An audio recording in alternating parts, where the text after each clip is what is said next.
I wrote this to warn my brother Shogun Method practitioners about the potential blind spots they may have about the program. These are cutting truths that will hit home for anyone deep into Shogun Method. I wrote and published Shogun Method way back in 2015.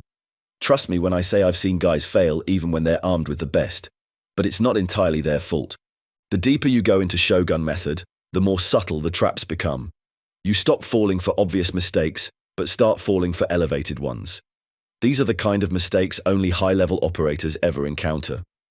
If you're already a Shogun, you may think that the battle is over, but it's not, believe me. Chances are that you've been blinded by the knowledge, and you don't know it. If you're not a Shogun, you should probably stop right here because the following won't make sense to you. Not only that, even if you're interested in Shogun Method, we may not be interested in you. The truth is, Shogun Method is not for everyone. If you want to know if you're a good fit, go to shogunmethod.com and read the page. If you still don't get it, I don't have the time to try to convince you, sorry. Blind spot 1. You control too much and feel too little. With Shogun Method, you've learned how to dominate every conversation, how to control the frame, how to bend reality to your will. But somewhere along the way, you've become a machine. You think that never letting your guard down is the key to power. But in reality, it's your biggest blind spot. Control without connection makes you cold, mechanical, and predictable. Real dominance isn't just about keeping the reins in your hands. It's about allowing the right chaos to enter your world. That's the difference between a shogun who leads and a man who's just a puppet master with no audience. True power comes from feeling, from letting go when it matters, because women don't want to be led by a robot. They want a man who feels the storm and can control it. The shogun must know when to fight and when to surrender to the moment. Blind spot 2. You still react, which means you're still controlled. You think you're always in control, but if you're reacting, you're still being controlled. Every time you find yourself needing to prove something, whether it's your value, your worth, or your skills, you've lost. As Akira Anzai would say, true power doesn't need to convince, it doesn't chase, it doesn't flinch.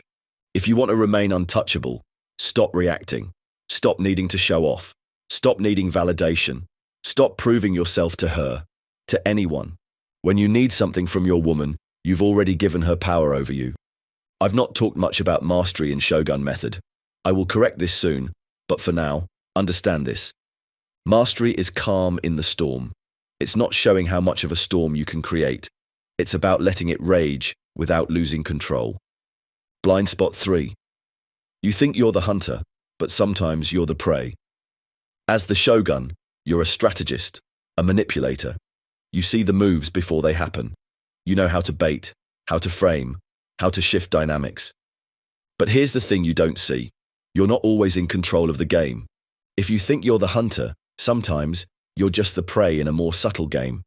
Because while you're busy thinking 3 steps ahead, she's already manipulating you on a deeper level. The greatest masters aren't always the ones who strategize.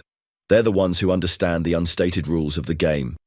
And when you're so focused on controlling everything, you miss the invisible currents pulling you in unexpected directions. Blind spot 4.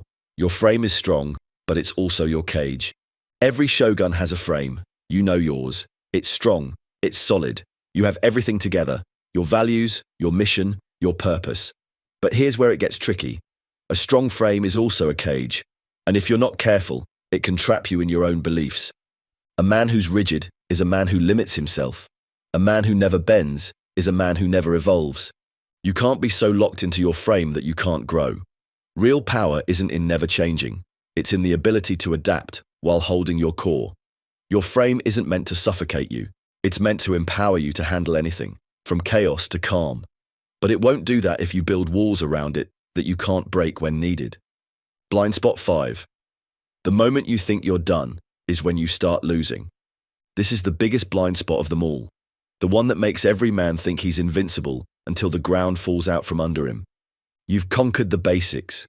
You've mastered the art of mind control, of the emotional enslavement of a woman. But the moment you believe you're done, that's the moment you start slipping. Shoguns don't stop evolving. They never settle. They never get comfortable with what they know. You can be a master of the game, but that doesn't mean the game can't evolve. The moment you think you've reached the peak is the moment the next challenge arrives, and it will leave you behind if you're not prepared. The real danger isn't just ignorance. It's the belief that you know it all. Because the second you stop growing, you start dying. Here's the final point to remember. The shogun who thinks he has no weaknesses is the most vulnerable of all. Let's face it, you're not perfect. No one is. Not even the shogun, not even Rake. But here's the twist. The moment you stop seeing your flaws is when they stop being flaws and start becoming traps. The most dangerous enemy isn't outside you. It's the version of you that thinks he's already won. That's the man who will fall hardest. You don't need to be perfect. You just need to keep evolving. Keep seeing where you're blind. Keep refining your edge.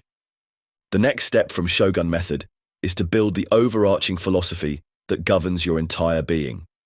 To many shoguns, they find this in virtuous masculinity. Always remember this.